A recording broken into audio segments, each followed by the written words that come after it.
on the screen. All right. This is take 2 of recording this video.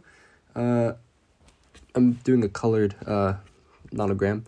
I originally started doing a small, which was this one right here, and I realized that it was just going to end up being like half an hour of me recording it, which is just a long time. I just want to do a quick little video right here of me kind of trying to solve this pretty quickly and just kind of explain the gist of things. So I'm just going to look for a tiny colorful nonogram here.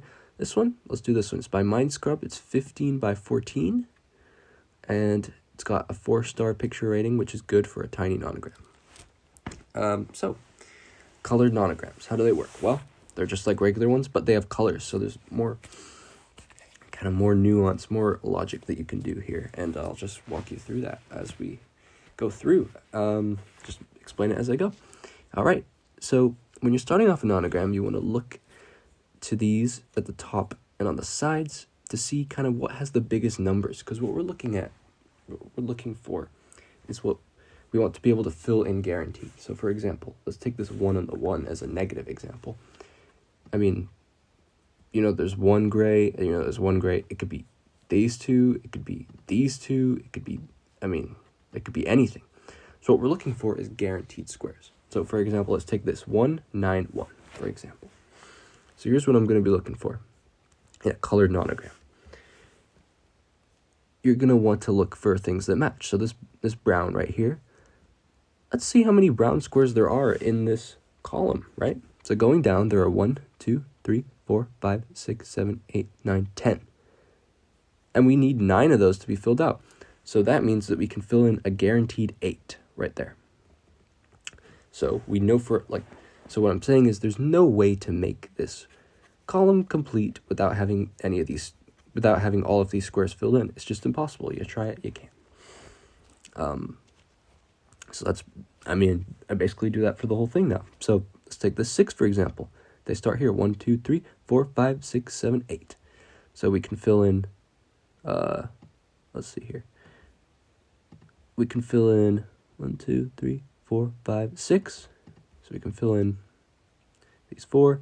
Then from this way, 1, 2, 3, 4, 5, 6. So we can fill in these 4. Then we do the same thing for the 7. This is going to get a bit repetitive, but that's effectively what you want to do.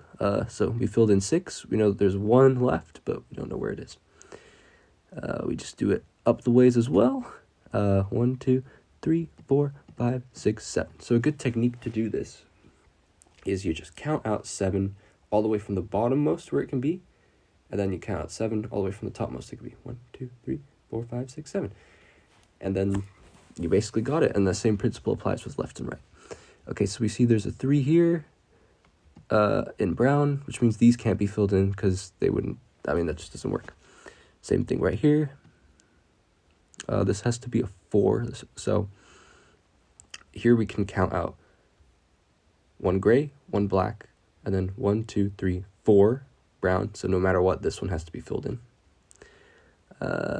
So this one has a gray. This is a brown, and it has to have 1 gray above it, but the gray can't go here because this row is only black. So the gray has to go here. Now let me see here. What do we do next? So we can cross out some squares here. For example, with the 6, we know that these 2 can't be filled in, because if they were to be filled in and join onto this, it would make more than a 6. And also you know it because they're not brown, so we can just cross off these 2 for anything that starts with a brown, actually. So let's just go ahead and do that right now. All right. That'll give us some leeway. So now we can fill in this 4 a bit longer. Whoops. A bit longer. We can fill in this 5 a bit longer. Same right there. All right. And then let's see what else we can do here. Okay,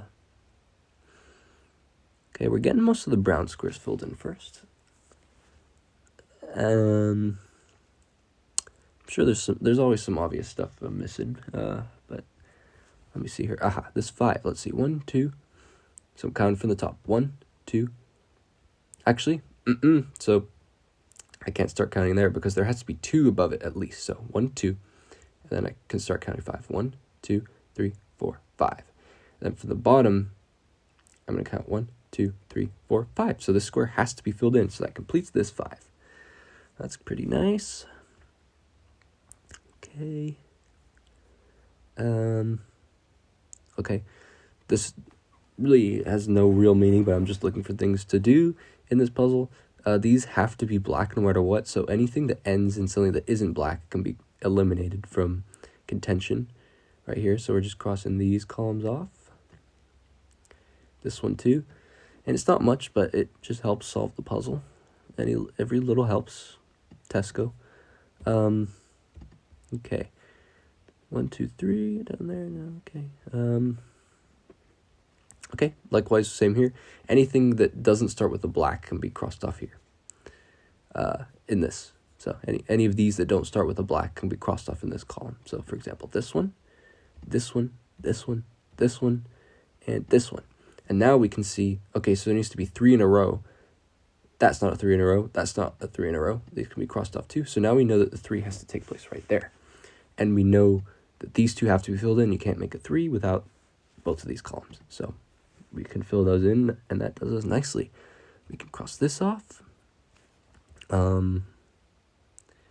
Okay. So now this has to be a 2, and it contains this square. If it were to be this, then that wouldn't be 1. So that doesn't make any sense. So the 2 has to extend that way. And we can also do something else here. So this has to be a 7, and there has to be a 1 right here. But they can't be the same, because if it was to be here, it would do 1, 2, 3, 4, 5, 6, 7, 8. So there's nothing. Oh, oops. There's nothing right there. Okay. What else can we do here? Okay, what we can do is there needs to be a blue 1 above this 9.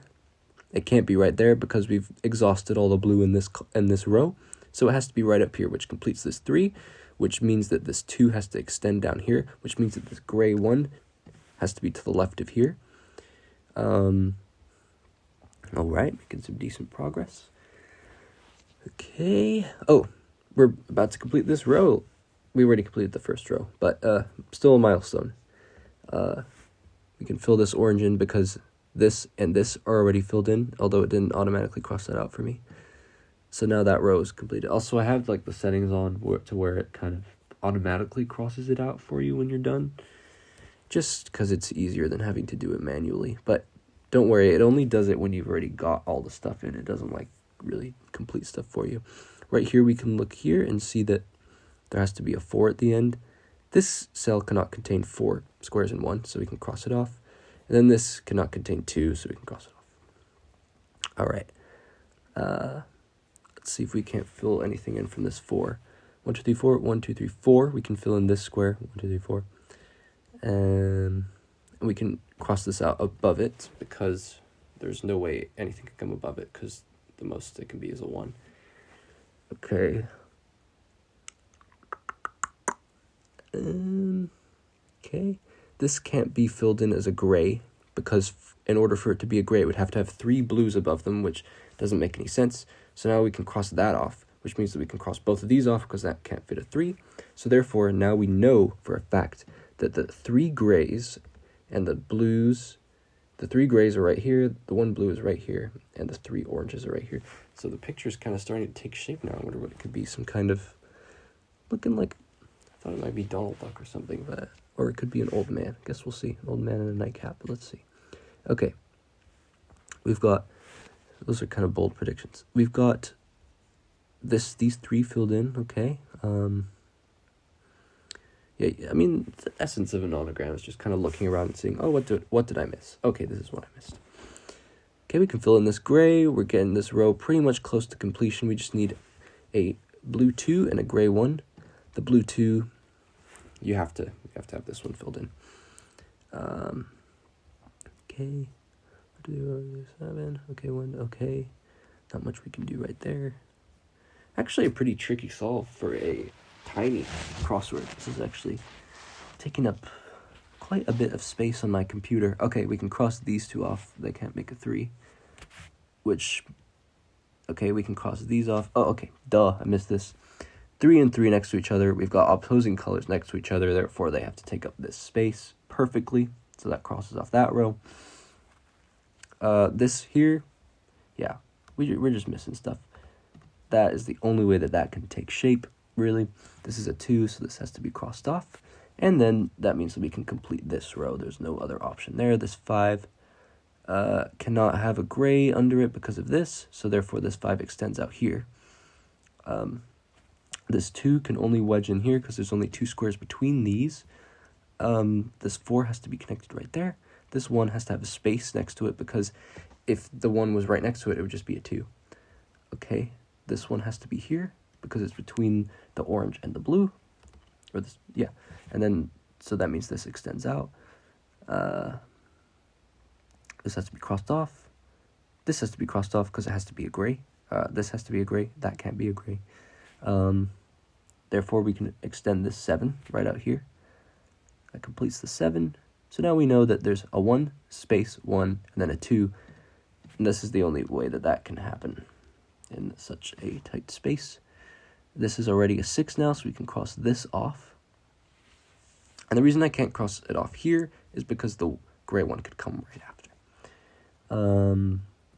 Okay. This is a 3, a 2, and a space, and a 2. So let's see how that would fit. 3, 2, space, 2. So there's only one way it can fit in. So we just mark precisely that. Okay. All right. Let's extend this 2 out. And let's put this 1 in right here above the column. Okay. All right, we're getting toward the tail end of this puzzle now. We're about to get the reveal. Ooh, looks like a robin. Very, very well made by Mind Scrub. It's going to look beautiful. All right. Sorry, lack of commentary here as I'm just kind of crossing off all the obvious ones, kind of what needs to be crossed out no matter what. I'm just kind of scanning here and seeing, okay, does this color match up? No. Just, you know. Let's see here. Okay, so this has to be a 4. We can extend this. Then a 2 and a 1. Boom, boom, boom. Okay. Okay, we got to fit in a 2 and a 1 before this. So the only way that that can happen is if the 2 is right here and the 1 is somewhere here. We don't know which of these 2 squares it is yet. Okay. But we will find that out shortly. There has to be a 2, a space, and a 1 right there. So that can be this. This is this. This is this. This has to be there because of the 3. This has to be there because of the 2. Okay, there has to be something in between here to make this. If this was a blue, that'd be a 3, and there's no 3 right there. So it has to be a gray in between there, which adds up with that. And there has to be a 2 for blue right there. And there has to be a gray 1 right there. Okay, so that completes this column. Getting really close to finishing it now.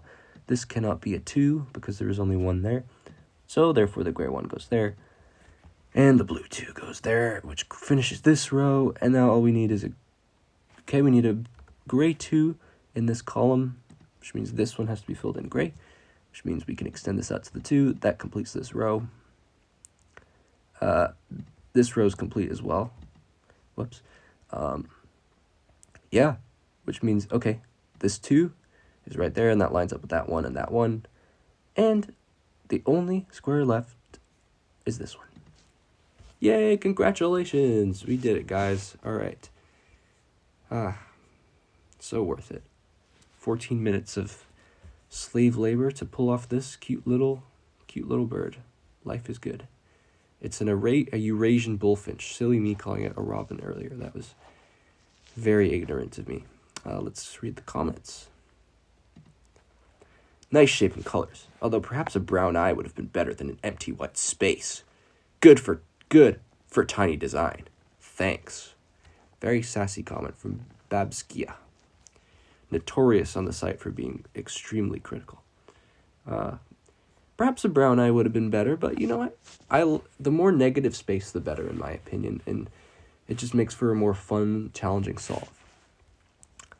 I'm thinking I need to go over to black and white and remind fans you do color. Yeah, the fans need reminding the Mind Scrub. I mean, he creates some great, he creates some great colorful ones. Good job, Mind Scrub, if you're watching. Well, catch you in the next color nonogram video. This took a lot longer than I was anticipating. I thought it would take about like 5 minutes, but it took 12 minutes and 37 seconds. All right, have a good night, everybody.